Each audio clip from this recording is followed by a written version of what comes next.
museum sigi manungda restaurant ama lay adu restaurant da changa adu restaurant se Versailles Palace ki mirror hall mal. So beautiful. So he's treating me for my birthday. I give birthday treat. Yay!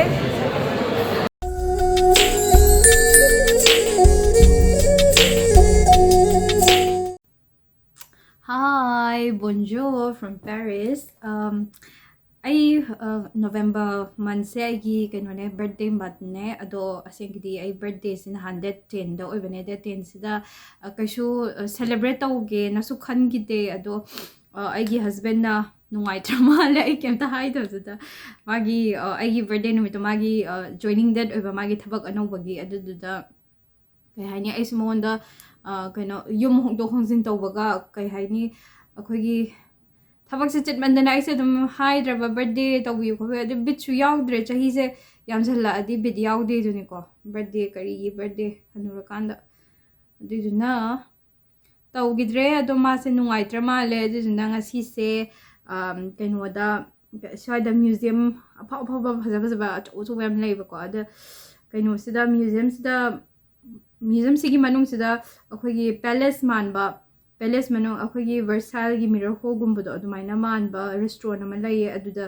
chatning bra ni yenga manung se yeng kana yam tin phajaler me da mana chatning bra hai kanu da hoi hai dina tra adina chatning e treat to bio na hare mana treat to vidore agi birthday especially for my birthday ado akhoi se finally kanu dagi akhoi gi in-laws marakta laitre hujik se hongtore Paris officially Makoi swagi culture siga akhoi room gi culture ga yam khetnai ga gino da swagi culture se makoi gi kaino se culture se chahi train pan subaga parents ki nakta laibe kai ne duga kai gumba kuina leksalaga su nukna khotna ba adumaya tawe parents na su ikai nei kaino na su kai hani moi masana su ikai nei adu ki matung inna makoi lifestyle se chahi tara nipan subaga mapan da thokpa mapan da leiba aduga kaigumba dangna leithage hargana mama pada rent pinai paisa yorpa matam da ko moidi first aid training ga piwa adu yam phaina khalle akhoi su matau tamhaninge kaigino da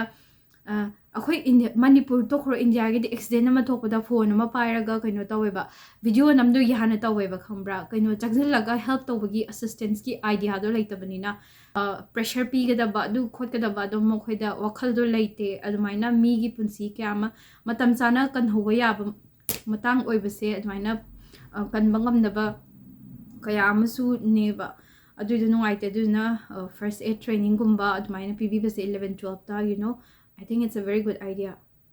Adamaya, I say Hazaki Museum se Satoreka na Loshale kana kiri han uwiramani ado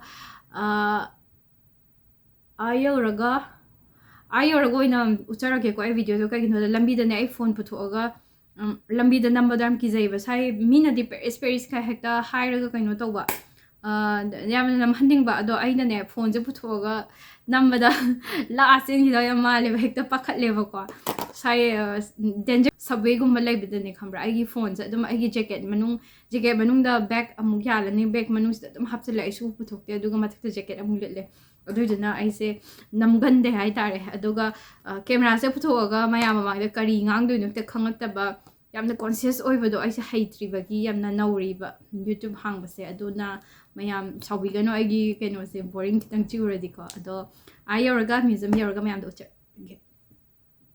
sorry ayoraga kaino yoraga museum yoraga mayam do okay sorry so enjoy akhoi the museum da yore ado museum do changaga ulake mayam so yeminase ko lora have kaino sigi museum sigi weekend so oibagi as khuyang khusang aba kyuse vaccination tawdradi changhan deba dugi vaccination tawbado check tawbagi ne asda nupa mana check tawrise huji akhoi changa do it's so huge manung da changaga kaino tawge ucharake ko yam thina chawe Sigi museum se hana kaino orame station orame ba so chao ma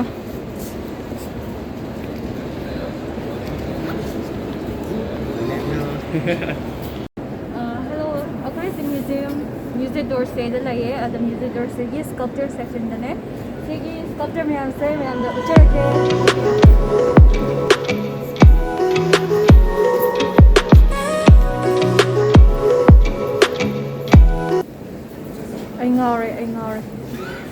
love with this. 1869 painting. So beautiful. Oh, Mr. Win. If you ever watch Mr. Win, you know this painting behind me.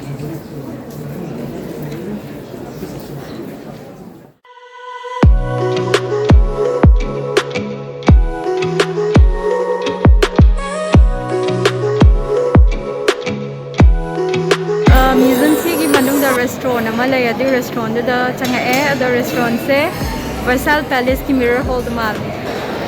So beautiful. So he's treating me for my birthday. I give birthday treat. Yay!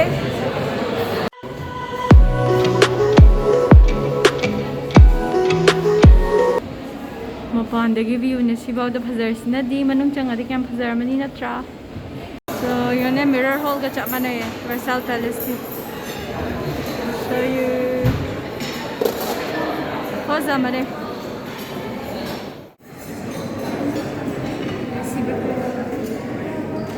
So I used to pork with what was the other one? Potatoes and some sauce. Yeah, Sauce of French sauce. I'll try and let you know it.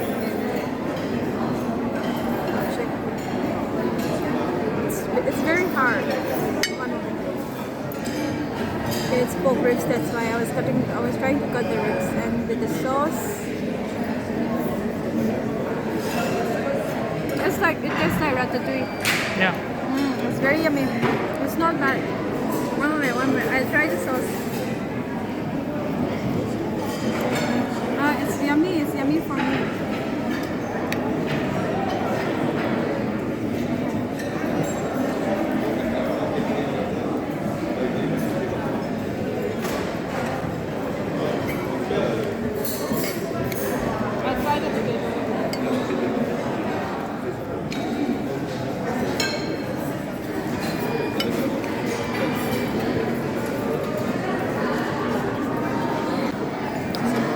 I'm so hungry, so enjoy bon appetit.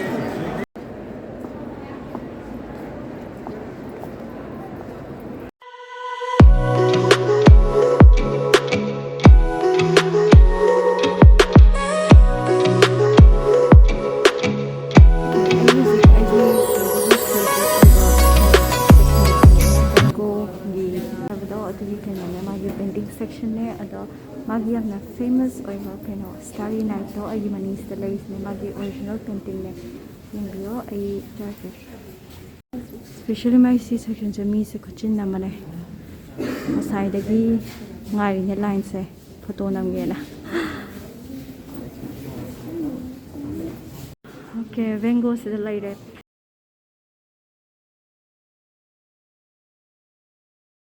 Sida lairiba masagi kaino se Vengo ki self portrait se magi khwaidagi iroi painting du ne aduga masigi la yekpa sida magi expression aduga magi behind this painting magi yamna nuksiba wari lay adu mayamna khangbininga adum Google search tawraga adum YouTube ta tawraga yengbiyo wari se yamna nuksibane ado sidadi hairagi wari se sangbanina ado kaino se sigi painting se world gi second highest sale sida aina agi mangdo chariba 71.5 million da tawraga mone harba painter do maga magi friends ka magi mamanabi mayamga lunchon chabagi fountain loda do yam phazai kaino se painting se ado magi collection ngakta se lairiba sigi hall se lairi se Okay, I know Siglar is still Monegi Penone, Monegi painting me am labor from the other Mana Monis Namagi ko Ahal Oraba Magi can was a concealer and I had I think Matam to the Mana can the La Aga Magi Garden se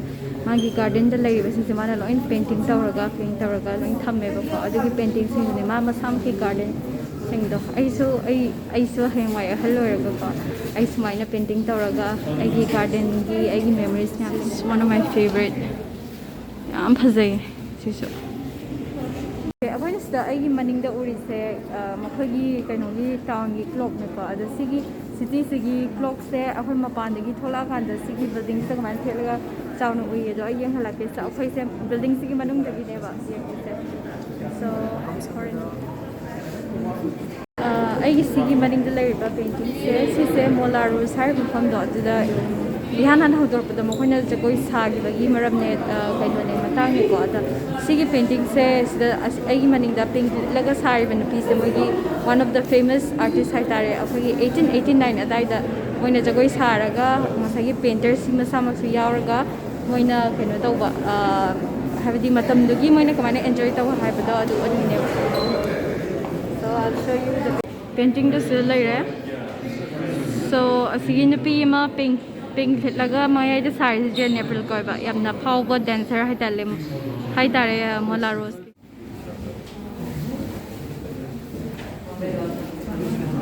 अखोई नसीगी सिगी cinema की section सिदा अखोई लोइसल्लनी पुंग अहुम हेना spend तौर बावबा दुम लोइबा नाइ नसीगी वारे नोंग लागा दुम येंगे फिजना पेनबा.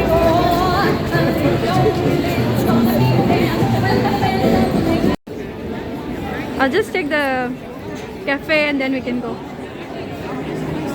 Hey, thank you for watching and don't forget to subscribe. Yes. See ya. See ya. Lagachari.